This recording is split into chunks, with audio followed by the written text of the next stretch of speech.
Maybe it was the blue bra and matching panties he pulled from his pocket, or his shredded, bloody undershirt.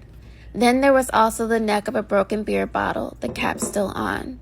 It was clear that Joseph Yeager, 21, had a lot of explaining to do when he staggered home around 6 a.m. on May 5, 1949. His live-in girlfriend, Mary Ashton, also 21, was preparing to go to her job when he rolled in after an all-night binge. Yeager had no coherent answers to her questions regarding the lady's belongings. "Did you kill someone?" she asked. "No, I just kicked her around," he replied. Yeager said he and the woman were drinking together at a bar when he thought she stole $10 from him. He took her to a hotel room to teach her a lesson when she refused to give him the money back. As for the woman's identity, he knew nothing about her, not even her name. Ashton managed to pull herself together, made it to her job that morning.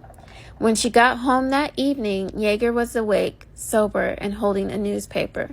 "Nude, slain in East Liberty," screamed the front page. "Battered body found in hotel, $10 bill nearby."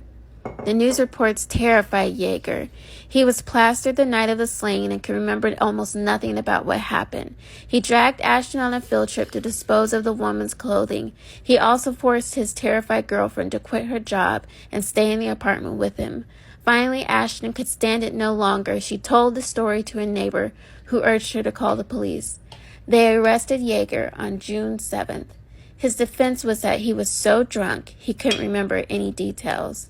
The jury took a little over an hour to find Yeager guilty. He was sentenced to life in prison.